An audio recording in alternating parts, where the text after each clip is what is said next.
नमस्कार विद्यार्थी मित्र हो, पालक आणि शिक्षक हो. माझ्या YouTube चॅनलमध्ये तुमच्या सर्वांचे सहर्ष स्वागत आहे. NMMA स्पर्धा परीक्षेतील पेपर 2 सॅट यातील गणित विषयाच्या अभ्यासाला आपण सर्वांनी सुरुवात केली आहे. आज आपण त्रिकोणाचे शिरोलंब आणि मध्यगा हा घटक शिकणार आहोत. चला तर मग सुरू करूयात.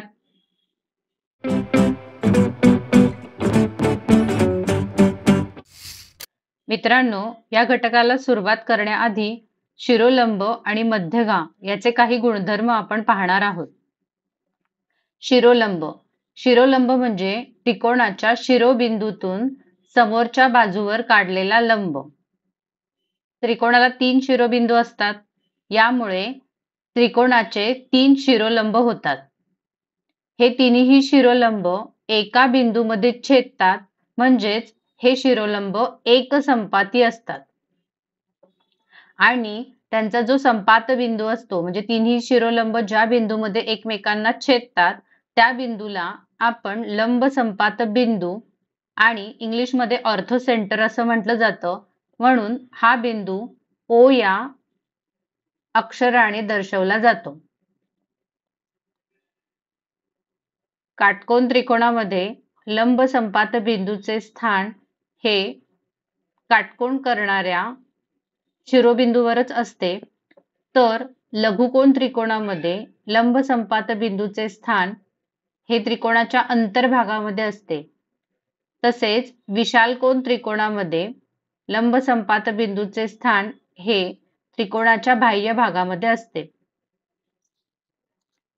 मित्रांनो, आता मध्यगा म्हणजे काय हे जाणून घेऊ. त्रिकोणाचा शिरोबिंदू आणि त्याच्या समोरील बाजूचा मध्यबिंदू जोडणारी रेषा म्हणजे मध्यगा होय. त्रिकोणाला 3 शिरोबिंदू असतात, त्याचप्रमाणे त्रिकोणाला 3 मध्यगा सुद्धा असतात.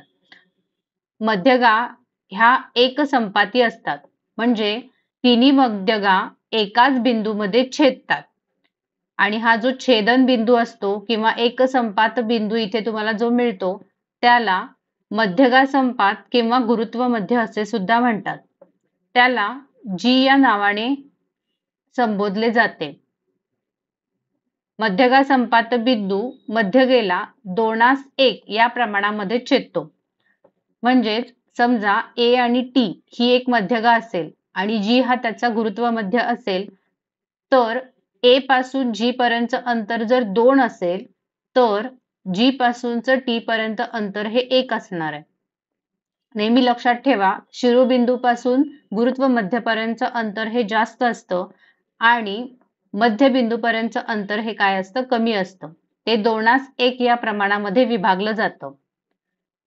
मध्यगा संपात बिंदू हा नेहमी त्रिकोणाच्या अंतर्भागामध्येच असतो. मित्रांनो, मागील इयत्तेमध्ये तुम्ही परिवर्तुळ केंद्र आणि अंतर्वर्तुळ केंद्र अभ्यासलेले आहे. त्याची थोडीशी उजळणी करूया. बघा, ज्यावेळी त्रिकोणाच्या प्रत्येक बाजूवर लंबदुभाजक काढला जातो त्यावेळी त्या बाजूवर काढलेले लंबदुभाजक हे एकसंपाती असतात, म्हणजे एका बिंदूमध्ये छेदतात आणि त्यांच्या संपात बिंदूला परिवर्तुळ केंद्र किंवा सर्कम सेंटर असे म्हणतात. हा परिवर्तुळ केंद्र C ने दर्शवला जातो. परिवर्तुळ केंद्रापासून शिरोबिंदू हे समान अंतरावर असतात, म्हणजेच CP, CQ आणि CR हे जे अंतर आहे ते समान अंतर असणार आहे. त्याचप्रमाणे जेव्हा एखाद्या त्रिकोणाचे कोन दुभाजक काढले जातात त्यावेळी ते तिन्ही कोन दुभाजक एकसंपाती असतात आणि त्यांच्या संपात बिंदूला अंतर्वर्तुळ केंद्र म्हणजेच इन सेंटर म्हणजेच I या निर्देशकाने दर्शवले जाते. अंतर्वर्तुळ केंद्रापासून बाजू ह्या समान अंतरावर असतात, म्हणजेच I पासून अंतर्वर्तुळ केंद्रापासून AB चा जो हा बिंदू आहे किंवा AB ही समान अंतरावर असणार आहे, BC ही समान अंतरावर असणार आहे आणि AC ही समान अंतरावर असणार आहे. मित्रांनो, या गुणधर्माचा वापर करून आता काही उदाहरणे सोडवूया. चला तर मग. मित्रांनो, प्रश्न विचारला आहे की त्रिकोण एबीसी हा समभुज त्रिकोण असून बिंदू जी हा गुरुत्व मध्य आहे. मध्यगा BG याची लांबी दिलेली आहे तुम्हाला 2.2 सेंटीमीटर. तर AP बरोबर किती? बघा इथे त्रिकोण एबीसी दिलेला आहे, गुरुत्व मध्य G आहे, तुम्हाला मध्यगा BG चं अंतर दिलेलं आहे 2.2 आणि तुम्हाला AP चं अंतर विचारलेलं आहे. बघा दिलेला त्रिकोण एबीसी हा समभुज त्रिकोण आहे आणि समभुज त्रिकोणाच्या मध्यगा ह्या असतात समान लांबीच्या. त्यामुळे AP आणि तुमची ही जर इथे आपण एक बिंदू घेतला Q, तर ह्या दोन्ही सुद्धा समान लांबीच्या असणार आहेत. बघा AP बरोबर BQ. आता समान लांबीच्या जर असतील तर आपल्याला जर एक BQ ची जरी लांबी काढली तरी तुम्हाला AP ची लांबी मिळणार आहे. आता नेहमी लक्षात ठेवा, मध्यगा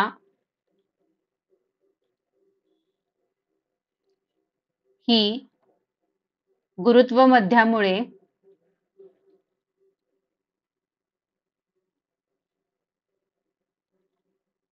दोनास एक या प्रमाणामध्ये काय होते, विभागते. म्हणजेच जर BG जर तुमची 2 असले तर हा जो GQ हा भाग आहे तो 1 असतो. नेहमी लक्षात ठेवा, शिरोबिंदूपासून तर गुरुत्व मध्यापर्यंतचं अंतर हे किती असतं, 2 भाग असतं आणि गुरुत्व मध्यापासून मध्यबिंदूचे अंतर हे 1 भाग असतं. म्हणजे जर 2:1 मध्यगा विभागत असेल आणि 2 भाग म्हणजे 2.2 असेल तर त्याचा 1 भाग म्हणजे किती असणार आहे, तर 1.1 असणार आहे. बघा ह्याचे भाग करायचे, भागिले 2 केलं की तुम्हाला 1 भाग मिळेल. हा जर 1.1 हा 1 भाग आहे तर 2.2 हे 2 भाग असणार आहेत. आता तुम्हाला समजलं असेल, हा जो भाग तुम्हाला मिळालेलाच आहे 1.1 म्हणजे तुम्हाला BQ ची लांबी काढता येईल. BQ बरोबर तुमचं असणार आहे BG अधिक GQ. म्हणजेच किती, BG तुम्हाला दिलेली आहे 2.2 आणि आपण इथे GQ काढलेलंच आहे 1.1 म्हणजे तुमची BQ असणार आहे 3.3. म्हणजेच तुमची AP ची लांबी बरोबर 3.3 सेंटीमीटर असणार आहे आणि हेच तुमच्या प्रश्नाचं उत्तर आहे. लक्षात घ्या, मध्यगेचे गुणधर्म जर माहित असतील तर तुम्ही हा प्रश्न सहज सोडवू शकता. त्रिकोण PQR मध्ये GT तुम्हाला 3 दिलेली आहे, QR 12 आहे आणि PR 7.5 आहे. तर त्रिकोण PTR ची परिमिती तुम्हाला काढायची आहे. बघा त्रिकोण PQR दिसतोय तुम्हाला, त्यामध्ये तुम्हाला GT म्हणजे हे जे अंतर आहे ते दिलेलं आहे 3. नंतर QR म्हणजे हे पूर्ण जे अंतर आहे ते तुम्हाला दिलेलं आहे 12 आणि PR दिलेला आहे 7.5 आणि तुम्हाला पूर्ण PTR म्हणजे हा जो त्रिकोण आहे त्याची परिमिती काढायची आहे. आता जी आहे म्हणजे हा गुरुत्व मध्य आहे, त्यामुळे जर आपण PT ही त्याची मध्यगा घेतली तर QR T या बिंदूमध्ये 2 समान भाग होणार आहेत. म्हणजे QR तुम्हाला दिलेली आहे 12 म्हणजे मध्यगेचा हा T हा मध्यबिंदू असणार आहे.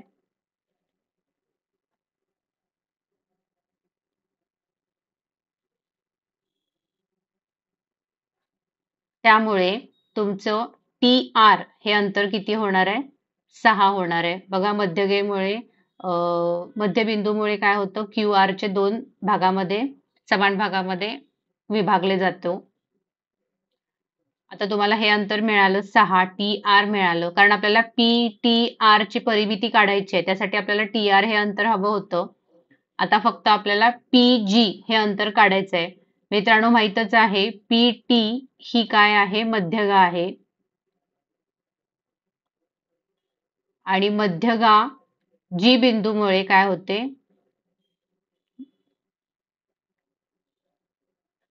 2:1 मध्ये विभागली जाते.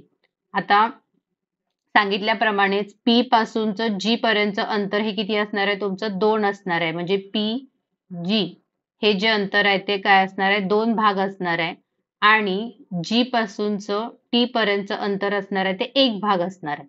आता तुम्हाला G पासून T पर्यंतचं अंतर तुम्हाला दिलेलंच आहे. हे आहे ते 3 दिलेलं आहे तुम्हाला.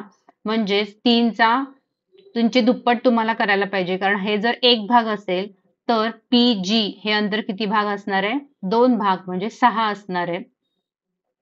हे लक्षात घ्या नेहमी की शिरोबिंदूपासूनचं गुरुत्व मध्यपर्यंत जे अंतर असतं ते जास्त असतं. त्यामुळे हे जर 3 असेल तर हे किती असणार आहे 6 असणार आहे. आता तुम्हाला PT ची लांबी समजली असेल. PT बरोबर तुमचं PG अधिक GT म्हणजेच किती अंतर आलं 6 अधिक 3 आलं 9. आता पूर्ण त्रिकोणाची परिमिती आपल्याला काढायची आहे बघा. तुम्हाला त्रिकोणाची परिमिती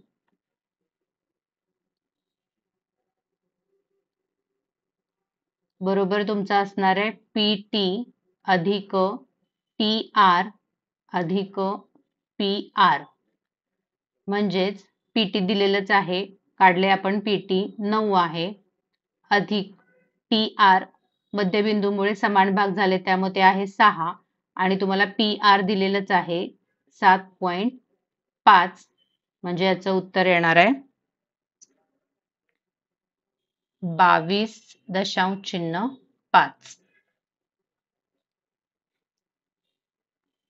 मित्रांनो परीक्षेला प्रश्न विचारला गेला होता की सोबतच्या आकृतीत G हा ABCचा गुरुत्वमध्य आहे तर PG आणि AP यांचं गुणोत्तर किती? तुम्हाला त्रिकोण दिसतो ABC त्यामध्ये G हा त्याचा गुरुत्वमध्य आहे आणि तुम्हाला PG म्हणजे हे अंतर आणि AP याचं गुणोत्तर काढायचं आहे.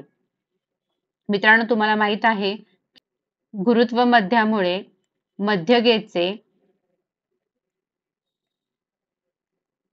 2:1 या भागामध्ये विभाजन होते. म्हणजेच PG हे जर अंतर हे आपण जर 1 मानलं तर AG हे अंतर किती होणार आहे तुमचं 2 होणार आहे. बघा PG हे 1 आहे आणि AG हे 2 आहे. म्हणजेच जर AP बरोबर आपलं PG अधिक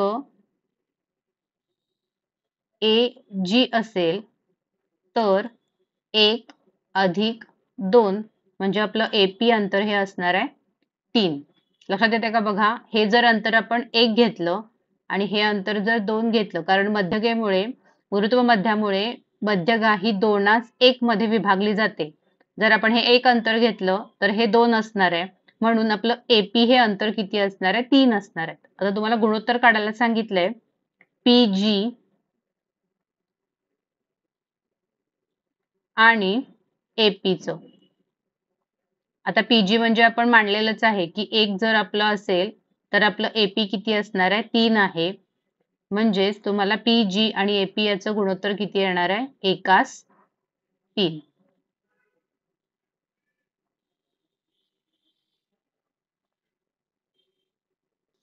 मित्रांनो त्रिकोण DEF मध्ये ES हा शिरोलंब दिलेला आहे तर कोन ESD चे माप किती तुम्हाला विचारलेले आहे.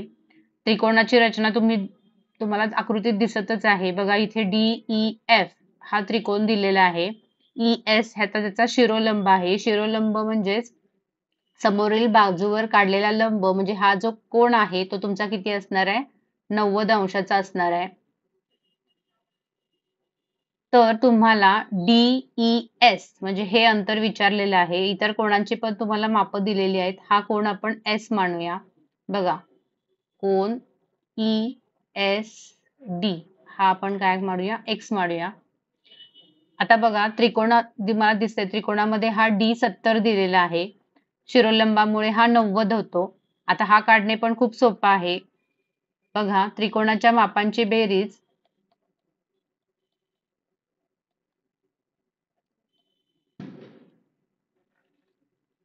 कोणांच्या मापांची बेरीज ही नेहमी 180 असते. हा गुणधर्म तुम्हाला माहिती हवा. म्हणजेच समजा आपण DES हा एकच त्रिकोण घेतला, ह्या त्रिकोणाची आपल्याला गरज नाहीये, फक्त आपल्याला एवढाच त्रिकोण हवा आहे, कारण तुम्हाला इथला माप काढायचा आहे, एक्स काढायचा आहे. बघा, कोन D अधिक कोन S अधिक कोन X बरोबर 180 असणार आहे. एक्स का घेतलं, कारण हा आपण एक्स मांडलेला आहे म्हणून. इथे D आहे, हा S आहे आणि हा X आहे. 180 हा त्रिकोण घेतलेला आपण. बघा, D दिलेला आहे तुम्हाला 70 अंश. S आपण शिरोलंब आहे त्यामुळे तो घेतला 90 अंश आणि हा कोन X काढायचा आहे आपल्याला, ते आहे 180 अंश. या दोघांची बेरीज केली 160 अंश अधिक कोन X बरोबर 180 अंश. आता 160 समीकरणाच्या डाव्या बाजूला आहेत, ते उजव्या बाजूला गेल्यानंतर वजा होते, म्हणजे कोन X बरोबर 180 वजा 160 म्हणजे कोन X बरोबर 20 अंश. आणि कोन X म्हणजे तुमचा कुठला कोन आहे, तर हा जो आहे तो कोन ESD बरोबर तुमचा किती येणार आहे, 20 अंश. लक्षात घ्या, परीक्षेला जर तुम्हाला गुणधर्म माहित असेल की शिरोलंब म्हणजे समोरच्या बाजूवर काढलेला काटकोन किंवा शिरोलंब म्हणजे समोरच्या बाजूवर काढलेला लंब, म्हणजेच हा जो S आहे तो तुमचा 90 अंशाचा असणार आहे. यावरून तुम्हाला DES या कोणाचं माप सहज काढता येईल. मित्रांनो, तुम्हाला त्रिकोणाचे शिरोलंब, मध्यगा, परिवर्तुळ केंद्र, आंतरवर्तुळ केंद्र यांचे गुणधर्म जर माहीत असतील तर त्याचा योग्य वापर करून हा घटक अगदी सहज सोडवू शकता. अशा नवनवीन व्हिडिओसाठी माझ्या चॅनलला आत्ताच लाईक, शेअर अँड सबस्क्राईब करा. भेटूया पुढच्या व्हिडिओत. थँक्यू.